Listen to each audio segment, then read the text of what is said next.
AP CM Chandrababu Amit Shah dinner మీట్లో meet అయ్యారు. Deputy CM Pawan Kalyan, Purandeswari కూటమి నేతలు ఈ మీట్లో పాల్గొన్నారు. గంటన్నరకు పైగా డిన్నర్ సమావేశం కొనసాగింది. తాజా రాజకీయాలపై నేతలు చర్చించారు. కేంద్ర సాయంపై చంద్రబాబు, పవన్ కృతజ్ఞతలు తెలిపారు. పెండింగ్ ప్రాజెక్టులు, విభజన హామీలు, అమరావతిలో కేంద్ర సంస్థల ఏర్పాటుపై అమిత్ షాకు విజ్ఞప్తి చేశారు.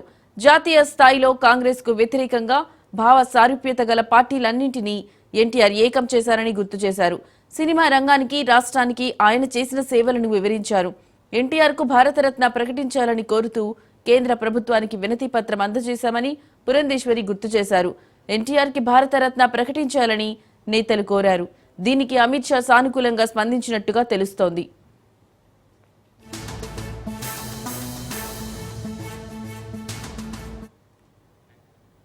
ఈ ప్రాంతంలో ఎక్కువగా ఏ పంటలు పండుతాయని అమిత్ షా ప్రశ్నించారు. కృష్ణా, గుంటూరు ప్రాంతంలో వరితో పాటు మిర్చి ఎక్కువగా పండుతుందని, రాయలసీమలో ఉద్యాన పంటల సాగు బాగా పెరిగిందని చంద్రబాబు వివరించారు.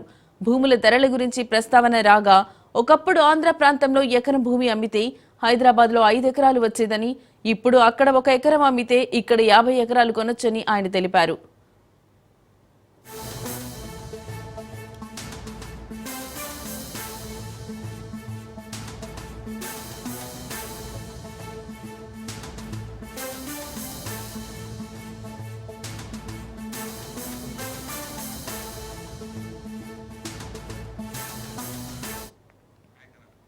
గోదావరి జలాలకు సంబంధించి అంతర్రాష్ట్ర సమస్యలేమైనా ఉన్నాయా అని అమిత్ షా ప్రశ్నించారు.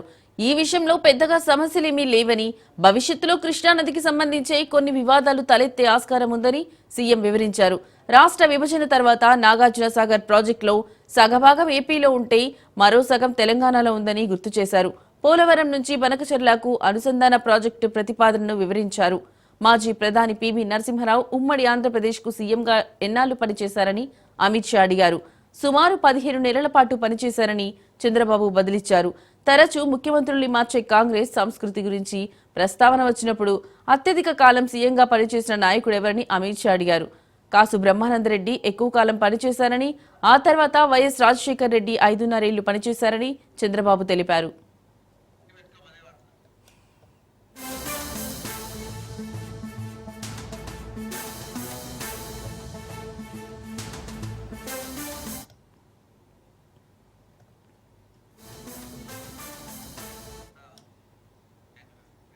AP CM Chandrababu Amit Shah dinner మీట్లో మీట్ అయ్యారు. డిప్యూటీ సీఎం పవన్ కళ్యాణ్, పురంధేశ్వరి కూటమి నేతలు ఈ మీట్లో పాల్గొన్నారు. గంటన్నరకు పైగా డిన్నర్ సమావేశం కొనసాగింది. తాజా రాజకీయాలపై నేతలు చర్చించారు. కేంద్ర సాయంపై చంద్రబాబు, పవన్ కృతజ్ఞతలు తెలిపారు. పెండింగ్ ప్రాజెక్టులు, విభజన హామీలు, అమరావతిలో కేంద్ర సంస్థల ఏర్పాటుపై అమిత్ షాకు విజ్ఞప్తి చేశారు. జాతీయ స్థాయిలో కాంగ్రెస్ కు వ్యతిరేకంగా భావ సారూప్యత గల పార్టీలన్నింటినీ ఎన్టీఆర్ ఏకం చేశారని గుర్తు చేశారు. సినిమా రంగానికి, రాష్ట్రానికి ఆయన చేసిన సేవలను వివరించారు. ఎన్టీఆర్ కు భారతరత్న ప్రకటించాలని కోరుతూ కేంద్ర ప్రభుత్వానికి వినతి పత్రం అందజేశామని పురంధేశ్వరి గుర్తు చేశారు. ఎన్టీఆర్ కి భారతరత్న ప్రకటించాలని నేతలు కోరారు. దీనికి అమిత్ షా సానుకూలంగా స్పందించినట్టుగా తెలుస్తోంది.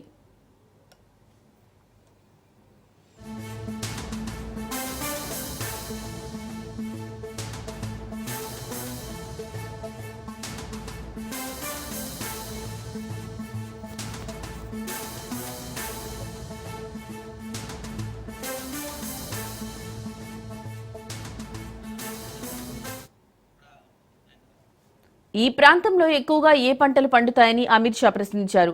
కృష్ణా, గుంటూరు ప్రాంతంలో వరితో పాటు మిర్చి ఎక్కువగా పండుతుందని, రాయలసీమలో ఉద్యాన పంటల సాగు బాగా పెరిగిందని చంద్రబాబు వివరించారు. భూముల ధరల గురించి ప్రస్తావన రాగా, ఒకప్పుడు ఆంధ్ర ప్రాంతంలో ఎకరం భూమి అమ్మితే హైదరాబాద్ లో 5 ఎకరాలు వచ్చేదని, ఇప్పుడు అక్కడ 1 ఎకరం అమ్మితే ఇక్కడ 50 ఎకరాలు కొనొచ్చని ఆయన తెలిపారు. గోదావరి జలాలకు సంబంధించి అంతరాష్ట్ర సమస్యలేమైనా ఉన్నాయా అని అమిత్ షా ప్రశ్నించారు. ఈ విషయంలో పెద్దగా సమస్యలేమీ లేవని, భవిష్యత్తులో కృష్ణానదికి సంబంధించే కొన్ని వివాదాలు తలెత్తే ఆస్కారం ఉందని సీఎం వివరించారు. రాష్ట్ర విభజన తర్వాత నాగార్జున సాగర్ ప్రాజెక్టులో సగభాగం ఏపీలో ఉంటే మరో సగం తెలంగాణలో ఉందని గుర్తు చేశారు.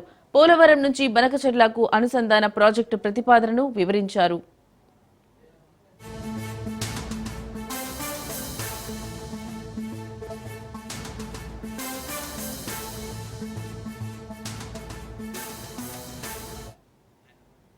మాజీ ప్రధాని పివి నరసింహారావు ఉమ్మడి ఆంధ్రప్రదేశ్కు సీఎంగా ఎన్నాళ్లు పనిచేశారని అమిత్ షా అడిగారు. సుమారు 15 నెలల పాటు పనిచేశారని చంద్రబాబు బదులిచ్చారు.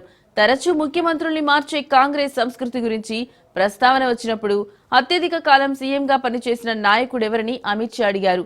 కాసు బ్రహ్మానందరెడ్డి ఎక్కువ కాలం పనిచేశారని, ఆ తర్వాత వైఎస్ రాజశేఖర్ రెడ్డి 5.5 ఏళ్లు పనిచేశారని చంద్రబాబు తెలిపారు.